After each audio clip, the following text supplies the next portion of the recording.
Thank you చెల్లె. ఒక్కొక్కరు mic ఇస్తే గంటకు తక్కువ మాట్లాడుకుంటే ఎవరు లేరు. ఇప్పుడు చెల్లె ప్రత్యూషన్ మాట్లాడుతుందో కోరుతాం.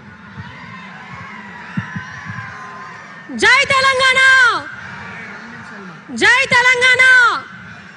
మీకు అందరికి ఆకలి అవుతుంది అనుకుంటున్నా, మీరు గట్టిగా పిడికిలు బిగించి జై తెలంగాణ. నేను ఒక వలసల పాలమూరు జిల్లా నుంచి వచ్చాను ఇక్కడికి. నా పేరు ప్రత్యూష రాథోడ్. నేను ఒక గిరిజన బిడ్డని. సేన్ రామ్ రామ్ భియా, జై సేవాలాల్, జై సేవాలాల్. అయితే ముందుగా నేను ప్రతి ప్లాట్ఫామ్ మీద నుంచి కేసీఆర్ గారికి ఒక చిన్న థ్యాంక్స్ ఇక్కడ నుంచి సెండ్ చేద్దాం అనుకుంటున్నాను. నేను ఈరోజు ఒక గిరిజన బిడ్డ కాబట్టి. సార్, ఇక్కడ 80% మంది, ఎంతమంది మీ పేరెంట్స్ రైతులు ఉన్నారండి ఇక్కడ? ఒకసారి చేతులు ఎత్తండి. రైతు బిడ్డలా అందరూ? ఇక్కడ అందరూ రైతు బిడ్డలే ఉన్నారన్నా. అయితే కేసీఆర్ గారు నిజానికి మా గ్రామాలలో, మా తండాలలో చదువు అనేది మాకు ఒక డ్రీమ్లా ఉండేది. విద్య అనేది ఒక కళలాగా ఉండేది సార్. గురుకులాలు ఎస్టాబ్లిష్ చేసి మాలాంటి వాళ్ళు చాలా మందికి ఈరోజు ఎడ్యుకేషన్ ఇచ్చారు కేసీఆర్ గారు. దానికి చాలా చాలా థ్యాంక్స్ సార్. ఈరోజు 80% మంది ఇక్కడ గవర్నమెంట్ జాబ్కి ప్రిపేర్ అయ్యే వాళ్ళందరూ కూడా గురుకుల స్కూల్స్ నుంచి వచ్చిన వాళ్ళు ఉన్నారు. అయితే ప్లీజ్ ఒక్క 5 minutes నేను కంప్లీట్ చేస్తాను.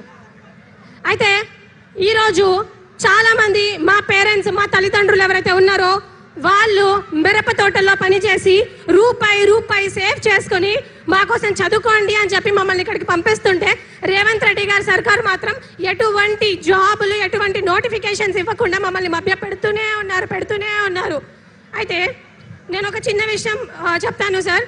ఈరోజు నా తల్లి కూడా పట్టీలు అమ్మేసి మరి చదువుకోవడానికి నాకు పెట్టింది.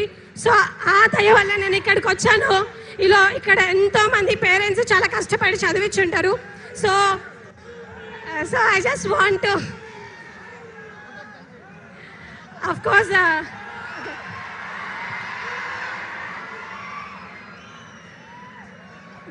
ఈరోజు కాంగ్రెస్ ప్రభుత్వము ఇష్టం వచ్చినట్టు జీవోలు తీసుకొచ్చి విద్యార్థుల గొంతు కోసే విషయం అందరికీ వాస్తవమే. నేను అందులో ఒకే ఒక జీవో గురించి మాట్లాడుతున్నాను. And more over, according to periodic labour force survey, ఈరోజు ఇండియాలో అన్ఎంప్లాయ్మెంట్ 5.6% ఉంటే తెలంగాణలో ఇంకా ఎక్కువ ఉంది. అసలు ఇంత అన్ఎంప్లాయ్మెంట్ ఉండడానికి రీజన్ కేంద్రంలో, రాష్ట్రంలో దద్దమ్మలు కూర్చున్నారు. చదువుకొని వాళ్ళు కేంద్ర ప్రభుత్వంలో, రాష్ట్ర ప్రభుత్వంలో కూర్చున్నారు. కాబట్టి ఈ రోజు మనకు ఉద్యోగాలు లేవు. ఈ రోజు దేశం అనేది ఇంత ఘోరంగా అయిపోయింది.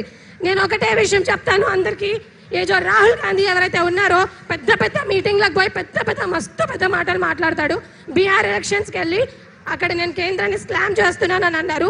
ఏజో రాహుల్ గాంధీ హే, जो राहुल गांधी जो संविधान पकड़ के सारा देश घूमता है और बोलता है कि रिजर्वेशन लागू होनी चाहिए, सोशल जस्टिस लागू होनी चाहिए, डेमोक्रेसी लागू होनी चाहिए, लेकिन जहां उनकी सरकार है तेलंगाना में, यहाँ रिजर्वेशन लागू नहीं होती है.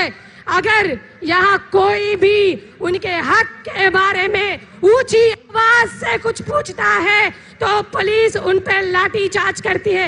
क्या यही है लोकतंत्र? क्या यही है राजनीति?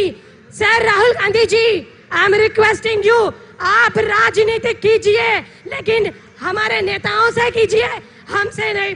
నేను మన దద్దమ్మ పనికి మాలిన రేవంత్ రెడ్డి గారికి చెప్తున్నాను. ఏదైతే రాహుల్ గాంధీని తీసుకొచ్చి చిక్కడపల్లి లైబ్రరీలో ఛాయ్ దాపించిండు కదా, అదే రేవంత్ రెడ్డి గారికి, రాహుల్ గాంధీకి చెప్తున్నాను, మేమే మీకు ఇంట్రిన్ బాటిల్ పంపిస్తాం, మీరే తాగి చావండి. మీరు తాగి చస్తే తెలంగాణకి పట్టిన దరిద్రం వదులుతుంది. ఈ రోజు నీకు ఉద్యోగాలు ఇవ్వడం చేత కాదు, కాళేశ్వరము ఆయుష్వరము అనుకుంటూ మాట్లాడతావు. I don't think so you deserve to be a chief minister of Telangana.